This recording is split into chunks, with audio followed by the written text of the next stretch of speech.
On today's episode of the ARC Creative Podcast, we're joined by Jeff Chang, a wedding photographer with over 15 years of experience shooting weddings all over the world. Jeff's journey offers a blend of practical wisdom and heartfelt advice. And today he shares invaluable insights about longevity, finding joy in the moments that truly matter, and even some fresh ideas on how photographers can create magical, unforgettable experiences for their clients.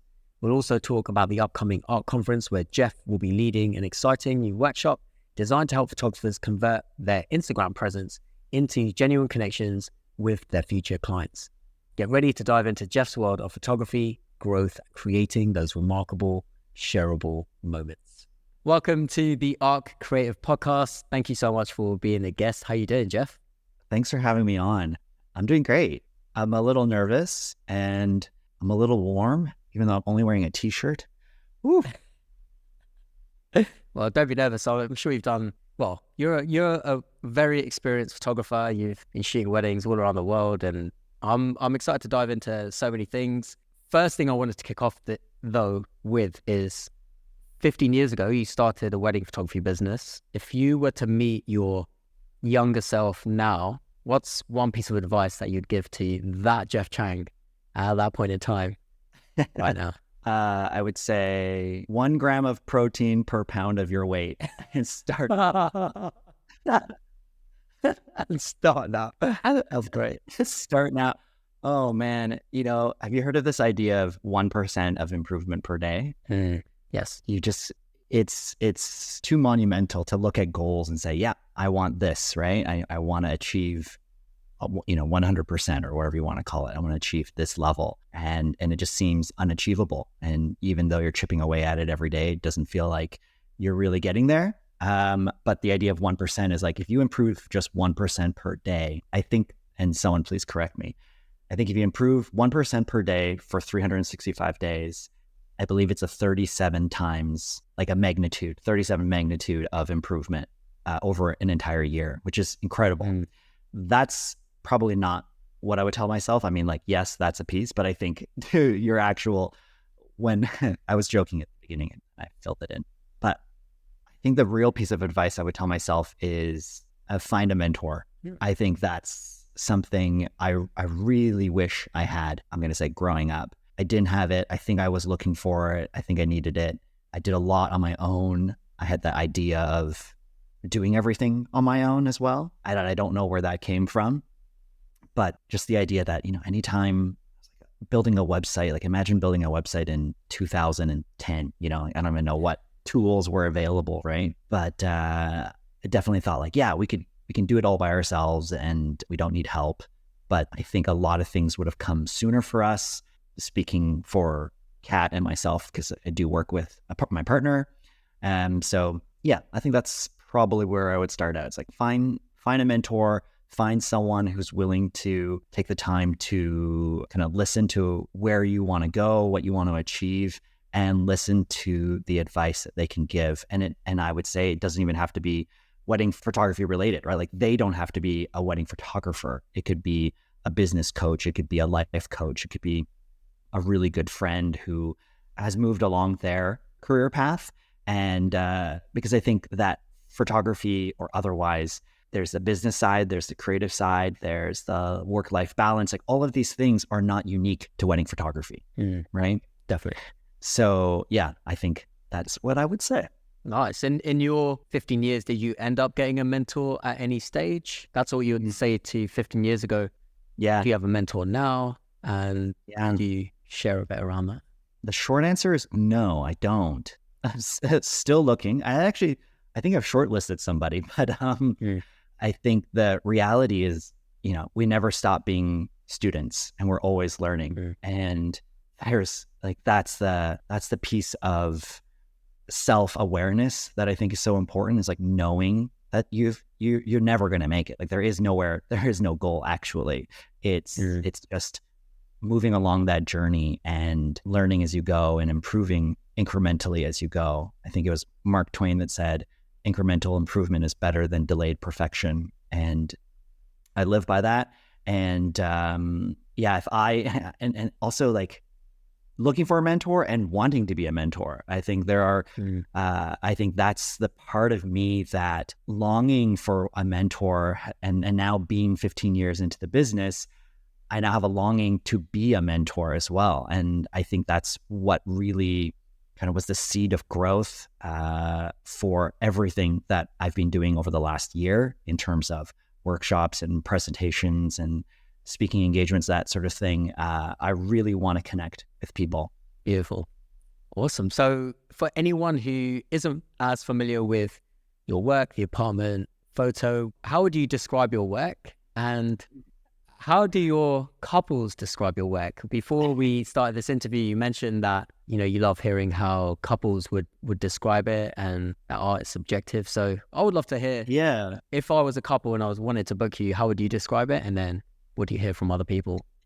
Yeah, that's honestly, I don't think I'm the only one in the camp of finding it really difficult to describe your own work, right? It's almost like saying, like, describe your face to somebody. You're like, oh, geez, I don't know. Like, I got bushy eyebrows. I don't know. My nose is like kind of round. Like, you know, it's so hard, right? Sure. And like I said to you earlier before the call started, art is so subjective, and what I might feel or take away from my own work might be something completely different, seen completely different by somebody else. So when I do meet with couples, it is sometimes fun for me to ask, like, oh, you know, was there anything specific that drew you to my imagery or to my work? And sometimes they surprise me and they'll say things that I never thought of. I think the big picture, or kind of like a broad spectrum, people would say your imagery is moody. There's a deep kind of sense of feeling and mood. People enjoy feeling as though they are there in the moment, that there's an intimacy to the images.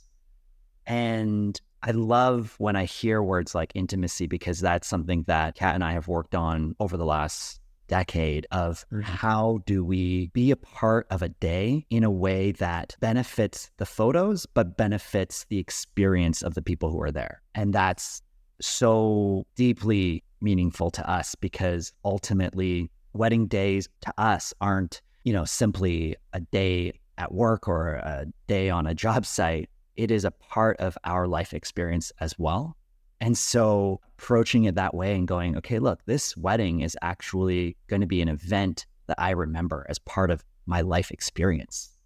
Maybe you don't remember every single day at, you know, if you're working at Starbucks, you know, you're like, okay, the days start to blend together. But weddings can be so unique, even though they have a lot of the same elements, right?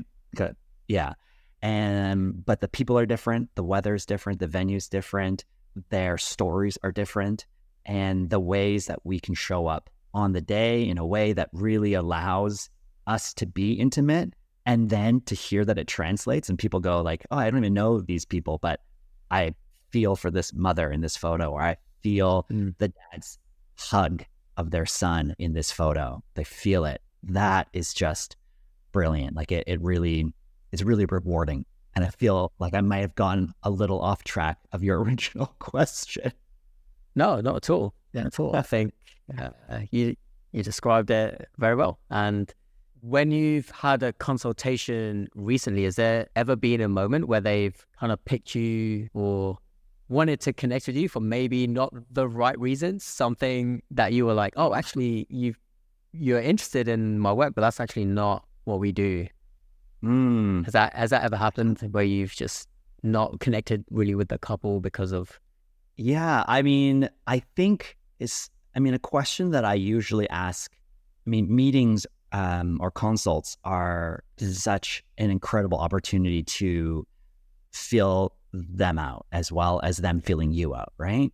And I guide the consultations in a way for us to be able to get as much information about them as possible. And one of the questions I usually lead with is like, what are you most excited about on your wedding day? Like, you know, we're not talking decor or little details like that. And kind of like, you can choose to get married by just simply signing some paperwork at City Hall, but you're having a wedding. What is it about the wedding that has you two both excited? And that is a very revealing question. I would say 9 out of 10 times people will say something on the lines of, like, we've been together for 7 years or 10 years. And so like, we're confident on us and our relationship, but we wanted to celebrate our love. We wanted to bring our closest people together to introduce each other, to party, to have a shared experience, a shared celebration. When that's their kind of primary thing, then I know that that's a really good start to a good fit for us with them. The 1 out of 10, the 1 out of 10 is, oh man, like there's a handful of things, and none of them are particularly pretty, I suppose. That's what we want to hear. I'm gonna get canceled before this podcast gets out, but I'll share a few things. Sure. And I'll start by saying, like, you can get married for whatever reason you want, right? That's for sure. These are personal choices, but what I'm looking for is finding a match of the way that I want to show up for my couples, the way that I want to be there on a day so that I can capture your wedding a certain way so that you get a certain, apartment experience and photos at the end. That's my goal, right? So if your goals are different than mine, then either I'm going to be trying to achieve something that I'm not very good at achieving, or you're going to get a product that you're not happy with. And that's the key, right? So even though I'm like, these aren't really the reasons why we should work together, it should be said that ultimately it's like, I want you to get what you want, right? Yeah. And if that means not working with me, that's totally okay. So, 1 out of 10 times someone will say something like, oh, I really want to end up in a magazine. And, this is my dream. I want to be in so-and-so wedding magazine, and I think you are talented and can get me on the magazine. I was like, oh, wow. Okay. That's different. It could be that they want a day where they splurge. They splurge on certain things, and they want their friends to see them as, I don't know, the king and queen, or the kings or the queens of whatever. I don't know. They've shared many things. Usually my red flags are if they have like prepared photos that they have found on the internet, and they're like, can you do this? Can you edit like this? These are the 10 shots that I want for my day. And you can just kind of tell that the priorities are different than the priorities of people that we typically connect with and enjoy working with. So that's, I don't know, that was the juicy answer you were looking for, but it's pretty good. Pretty good. And I think for photographers listening, it's good to hear why you would potentially turn away a couple, even though it's an inquiry and you want to make that money and live your dream as a wedding photographer. It's important to turn these ones away because it will save you a lot of heartbreak and pain. Yeah. And same for the couple, because it's easy to take the booking and, say, oh yeah, I've got this booking at this amazing venue. But then you still have to shoot it, and you have to take those photos that you necessarily don't want to do. And a couple are going to share it and then promote your business in that way. And it in the long run, it's not going to work out. So it's way better to just focus on the sort of clients that you do want and the sort of work that you do want to share, and have that be promoted on the interwebs.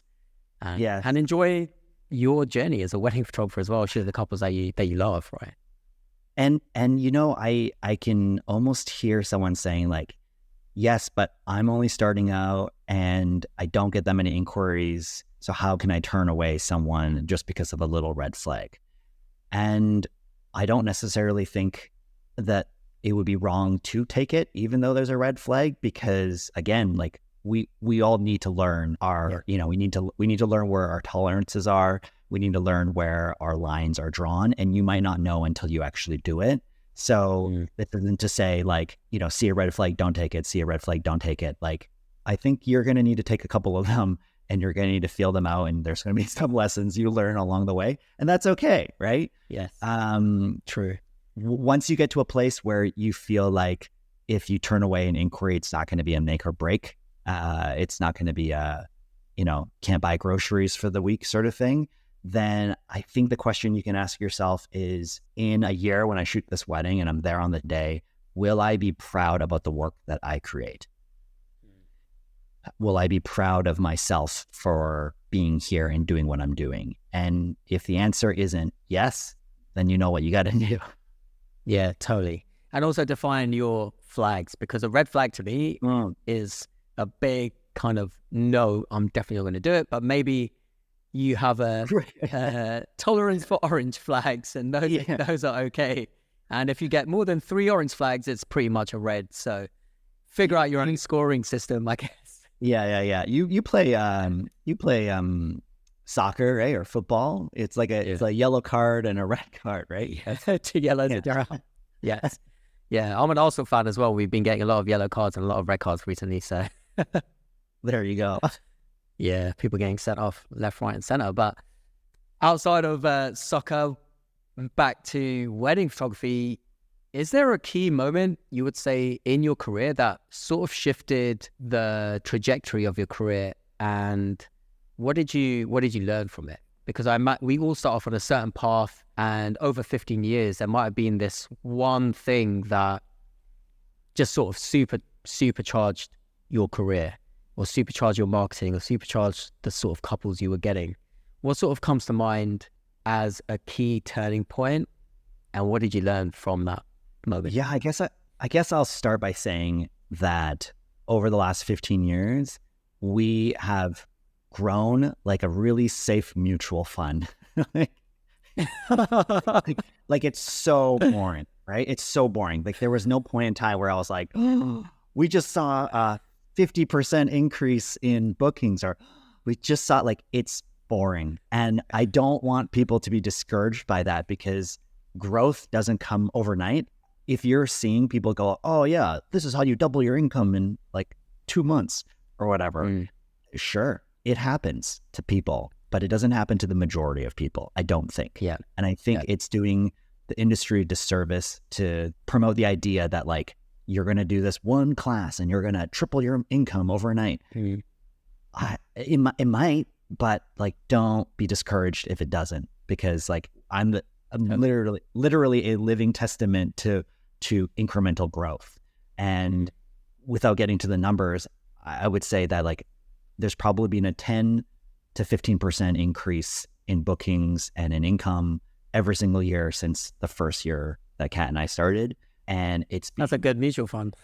Yeah, it's a great mutual fund, but exactly. And the thing is, like, to create a life, like, I don't want to be living paycheck to paycheck. I want to be able to rely on the business and rely on the product that we can provide. It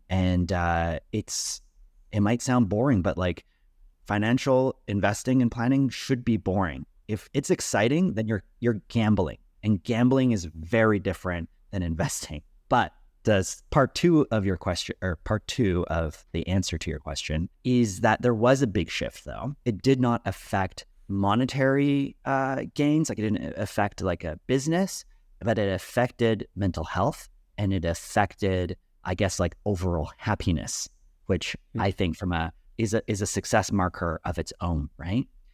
So over COVID, big shutdown, Kat and I shot 2 weddings before COVID shut down, and then we shot 5 weddings that entire year after the shutdown.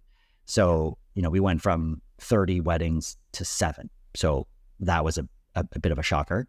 And then the following year, when things kind of picked up again, we were seeing a lot of small, intimate weddings, elopements, that sort of thing. And what it did was it gave us this renewed sense of what a wedding is about, and a renewed sense of what matters on the day, what experiences matter, what moments matter. And it really changed our outlook, because I will say, prior to COVID, it was starting to get to a point where every wedding was starting to blend into one another. And it was kind of hard to kind of tell, like, what are we doing? Like, are we just every Saturday, we're just rolling up to a wedding and shooting in, editing in? It's like, it's all the same. And earlier we kind of touched upon that experience piece and how showing up to a wedding now, we see it differently, and we really seek out those moments between people. And actually, like, one little random trick is, actually, I'll get to the trick in 1 second. Think of it this way. If you went to a wedding and you had a friend there, like, just imagine you went there and you're like, oh my God, like, Sarah, like, it's so good to see you. Like, what are you doing here? Oh, you work with her or whomever, right? And like, oh, that's so cool. Would you be more or less likely to take pictures of Sarah because you know her? And I think the answer is, like, you'll probably take more pictures of Sarah because you will notice Sarah, right? You're always, oh, look, Sarah's laughing at the speeches, or, oh, there's Sarah, like, doing a toast. Like, you'll pay attention more to her because you know her. The problem as wedding photographers is often you don't know anyone at the wedding, right? You know the couple, which is why you often take a lot of photos of the couple. So the trick is, you're going to pretend like you know people. And the best part is, you're going to pretend like the most random people are the people that you know, right? Like the obviously the family and the wedding party, sure, you'll take lots of photos of them. But, like, when are you going to take photos of David? David, the friend from high school who's sitting at table 17. Like, he might not ever get photographed, but he will if you know him, and you just pretend like you know him, and you do that to as many people as you can, and you end up finding all these little moments and interactions that you can document, and you hear about it. Like, couples will say, like, oh my God, this photo, like, that you took of David, like, it's our favorite. Like, he's actually, and then they'll tell you this whole story about how David was the one that introduced the two of them at a party in college, and that he actually lives in Switzerland now, and you haven't seen him for 10 years, but you're so glad that he came, and you got this incredible photo of him, like, talking to their mom or something like that, right? Yeah. And the thing is, like, you forget that every single human being at that wedding has a story to tell. And, we can't possibly have the capacity to comprehend all of it, but you can pretend, and you can go out of your way to be there in those moments to capture them. And that's, like, that shift really changed after COVID, because we were stripped down, right? Like, there was nothing. There was no big band. There was no big hall. There was not 100 people. It was 10 people. And when there's only 10 people at a wedding, you pay attention to every single person, right? You're like, at one point in the reception or the dinner, you're like, wow, I think I've photographed every single person at this wedding, like 100 times, right? And then as weddings started to kind of grow in size again, it followed us. That idea followed us. And it was just really cool to, like, take pictures of David at table 17 and, like, spend time with him. And yeah, I think that was a huge shift that changed for us. Sorry, I'll wrap up by saying, for us, that changed a lot of the style of photos that we took. And you could tell by, like, the number of deliverables, because we just had that many more unique moments to deliver. So that was a big change. And then the second piece is just, like, overall happiness about the work that we were creating, and that it wasn't just kind of cookie cutter. Like, there's the couple, we shot them standing on the mountain, awesome, got that one epic photo, and then here are all the other kind of need to get shots. There was this whole other category of images that I think we had just completely missed over, like, back then. And so, yeah, that renewed sense really kind of invigorated us in, what's the phrase? It's just, like, exciting. It's just exciting to be back out there. And so it was a big positive that came out of COVID. It's awesome. That's awesome. Thanks for sharing that. Is there a risk maybe that you've taken in your business? That you mentioned that your business has grown like a good investment, like a mutual fund, right? Which I love. It's a great analogy, and I think a lot of photographers, I would say, I would class myself in the same kind of boat, where I've been consistently booking weddings and growing and getting more and more refined in what I want to shoot and better client experiences, things like that, right? But it hasn't been like there was this one moment where you won an award and all of a sudden everyone knew who you were and you started getting loads of inquiries, or that Instagram post that kicked off, and which is what I think the social media world makes you think needs to happen for you to make it. But if you've been consistently booking weddings, I've been shooting weddings for 12 years, you for 15, that most small businesses don't survive after, a couple of years. And if you get to 5 years, that's like an incredible thing. So you've done that 3 times over, which is, incredible. So in that time where you've been slowly investing and you've been growing, was there a risk that you took in that time that you're so glad you took and it paid off? Or was there a risk that you took and you're like, that really didn't work, but hey, I learned something and I'm still here? I mean, I could think of, risks are definitely worth taking, not for the gain, but rather the lesson, right? That there's always a lesson behind every action, every risk you take. Probably the biggest risk we took was just going full time into weddings. And the reality is you can't, at least I can't, I'm not a very good multitasker, can't multitask. And to create a business that is what it is today, I don't believe could have been done whilst also doing another job that was maybe safe, right? That kind of had the paycheck that you could count on. That being said, I didn't jump into that right off the bat. I did have other jobs. I used to work at a camp. I had a bunch of different retail jobs. I was like a coordinator for the Canadian Diabetes Association, running like kids camps. So I did do different things, but I think the risk I took was to run your own small business. And I think that is the majority of people. Well, the majority of people who are listening are taking a risk very similar, I'm sure. It is definitely not the majority in, the greater population of the world. I think most people work a job where they get a paycheck every 2 weeks, right? And I don't get that. You don't get that. I think anyone who's listening to this podcast probably isn't looking forward to their 2 week paycheck, but that's a huge risk. And I think that the majority of people out there would not do it. And I think that it's something to acknowledge and to be proud of. And so to the people who are listening right now, like, know that is a huge risk, but you're doing it and you're surviving and you're going to keep going. And if you're listening to this, I'm sure you're wanting to learn and continue to be a student. And so are you and I. So that's where we're at with that.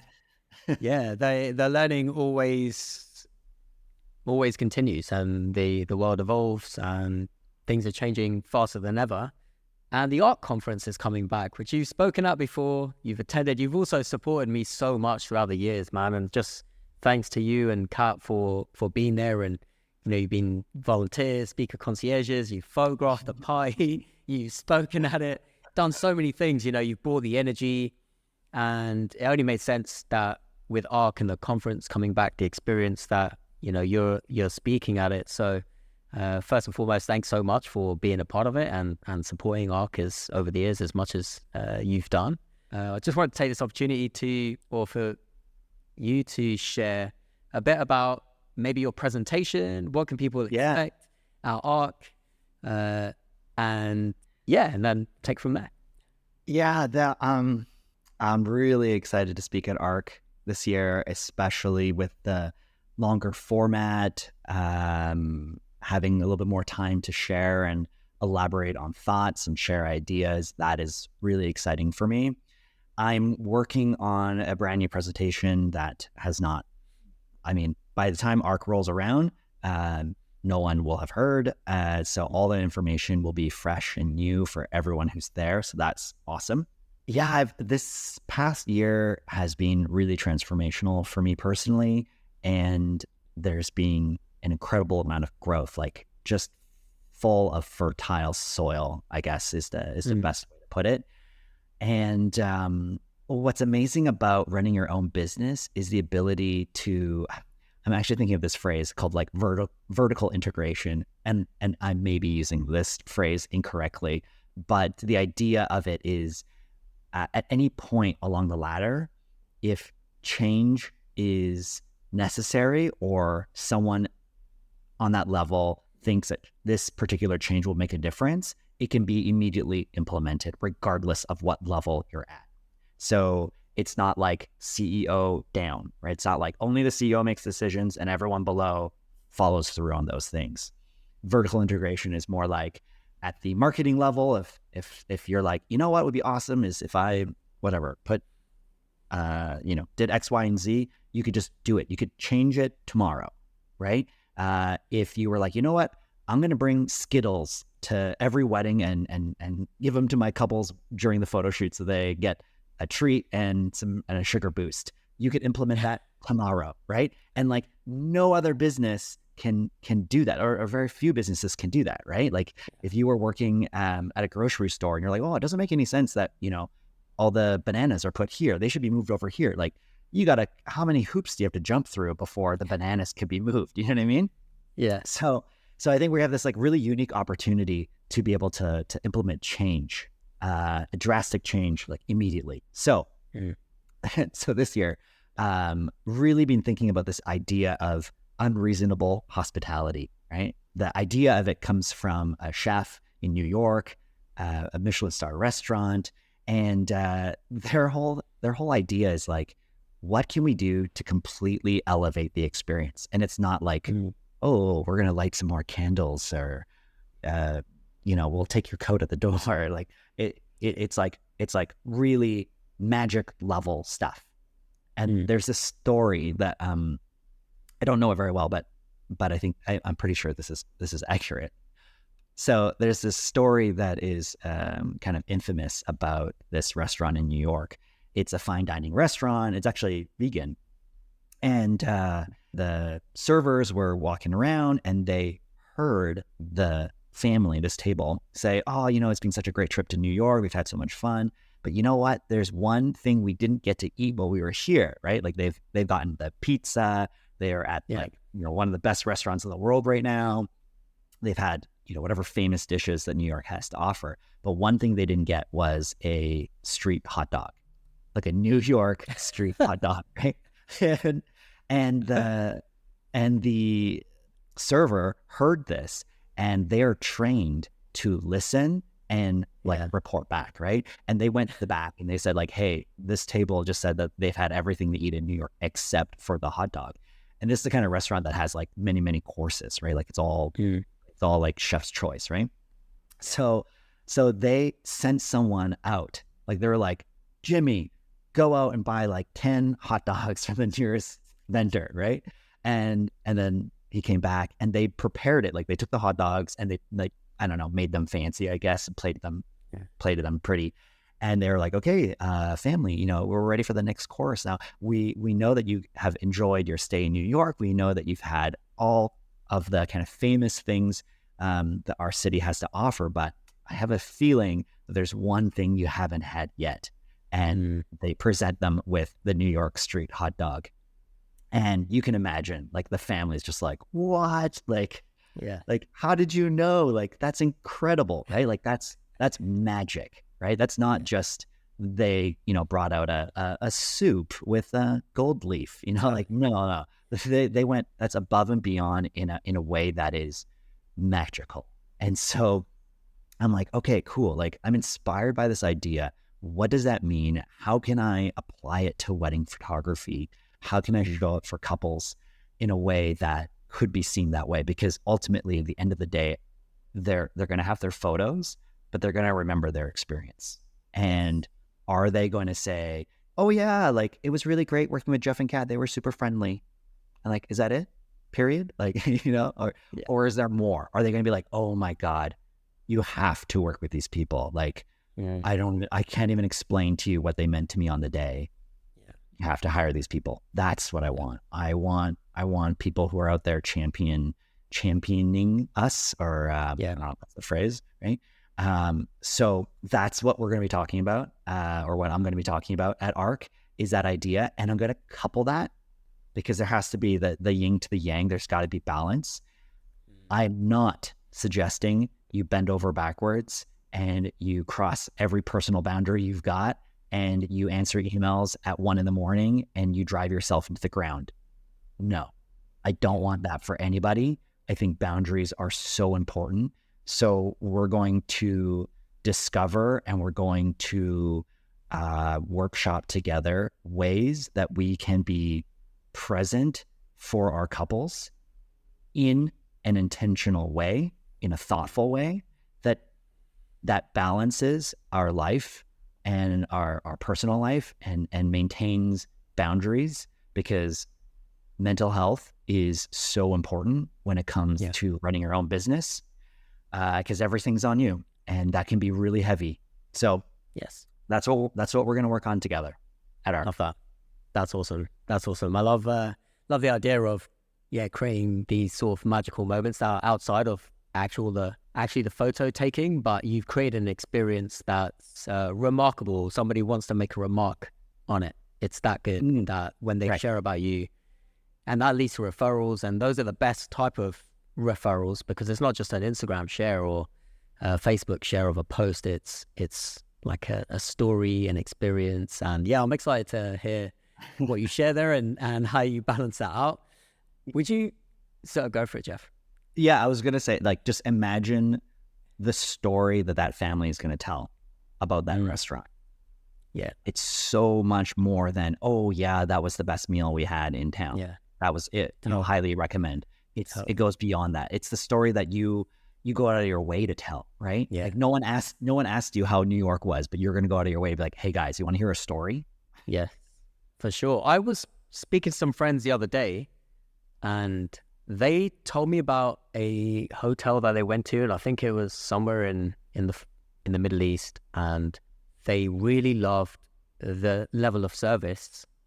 And when they left, this was unbelievable. The hotel asked them to not mention the things that they did in Google reviews. They said, you can talk about anything you want, just please don't share what we did. And I've never heard of anyone saying don't share about the exceptional service or whatever because there's certain things that then it changes the level of expectation that future guests would have because they're going to do the same thing to different people and surprise them in similar ways, because it always works.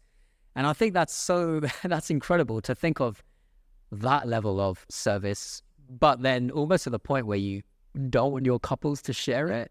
Right. I'm interested in those type of things too, but I thought that was just incredible. Everyone who goes to that restaurant now in New York is just constantly like, oh, I love hot dogs. Yeah, exactly. Right. It's one of those type of things.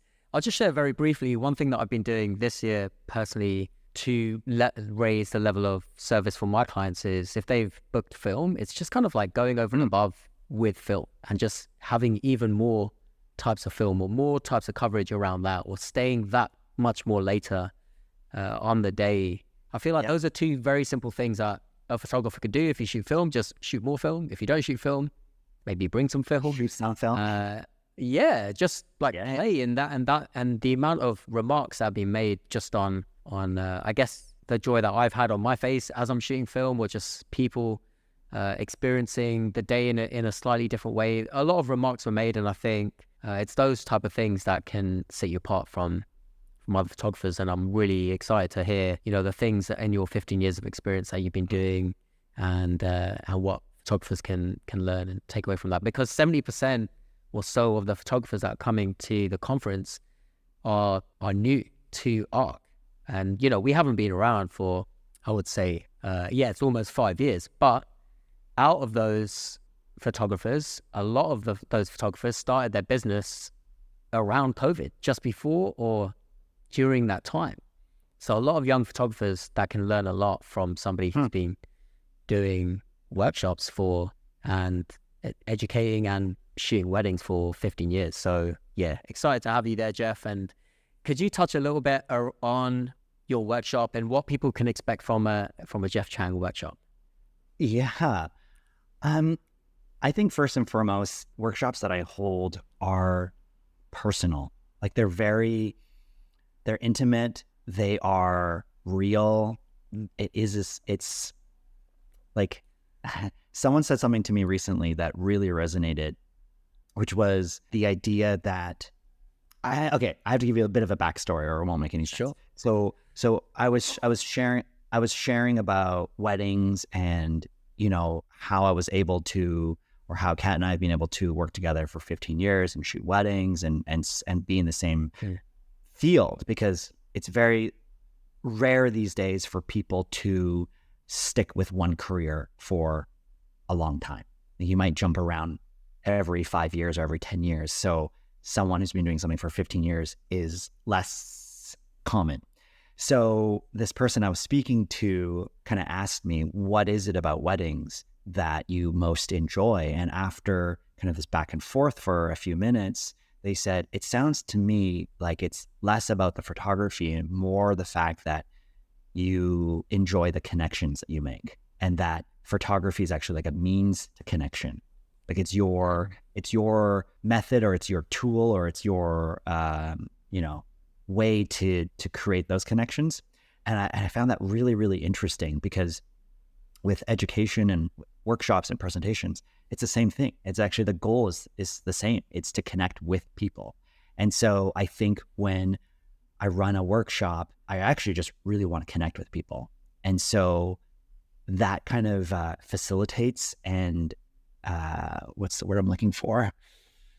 It informs the way in which I teach and educate and connect.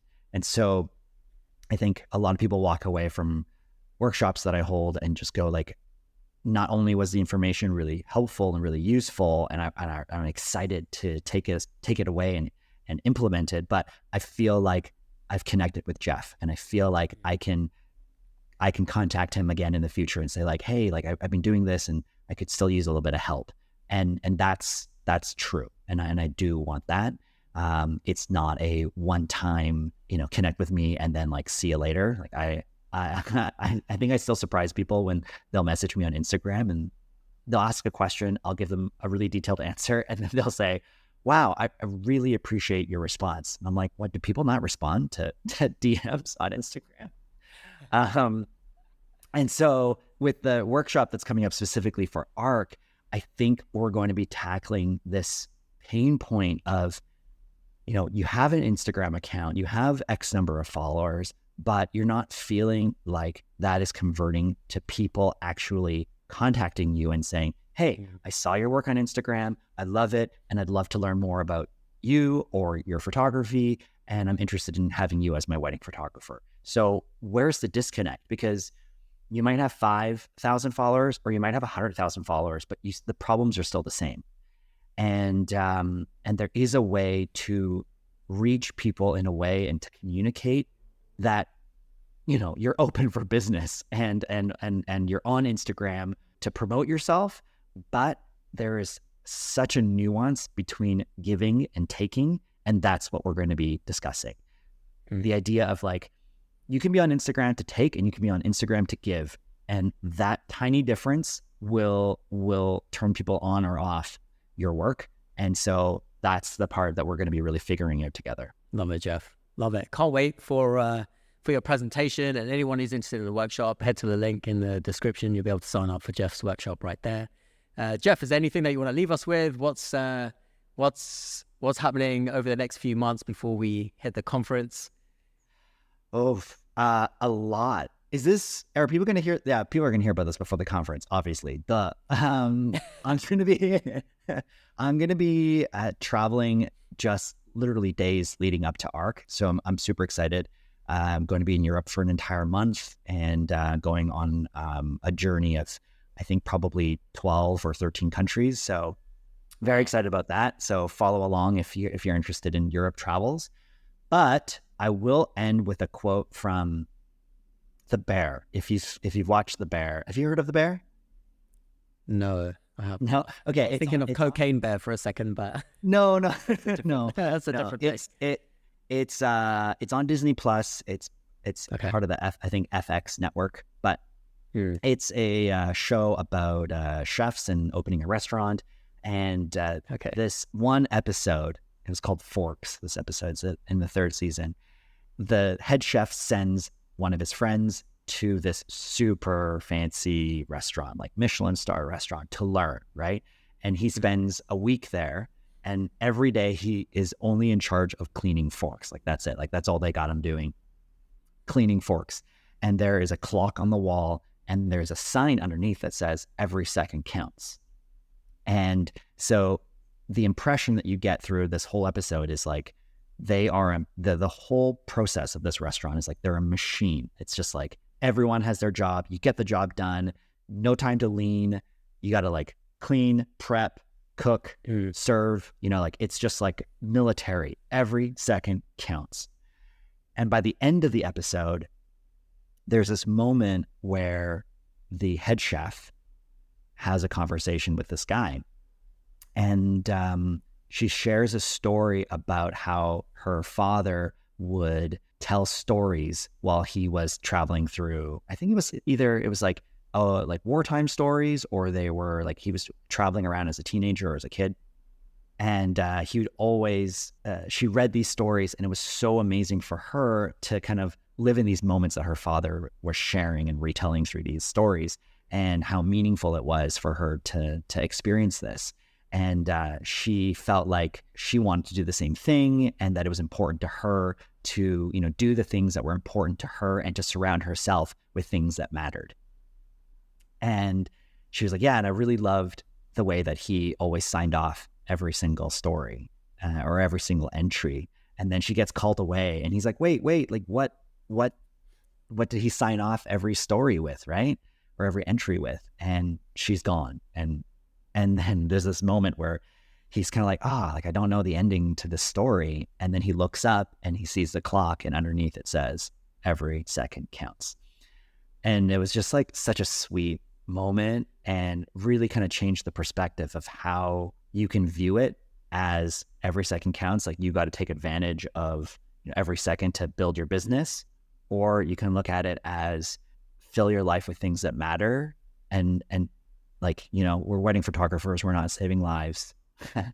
You know, like give yourself some grace, and don't forget to like live your life and find ways to live it meaningfully. Beautiful. Love that, Jeff. Appreciate you, and thanks for being a guest on the Art Creative Podcast. I'm looking forward to seeing you in November. Looking forward to it, Sachin. Thank you for having me. With Jeff's approach to authenticity and his vision for bringing personality into every frame, today's episode really gave us practical ways to elevate our own work. If you love Jeff's insights, join us at ARC to go deeper and learn directly from Jeff himself. You can connect with Jeff online. We've got all the notes in the description below, and get ready to bring more authenticity into your work. My name is Sachin Kona. I'll see you in the next episode. Take care. Peace.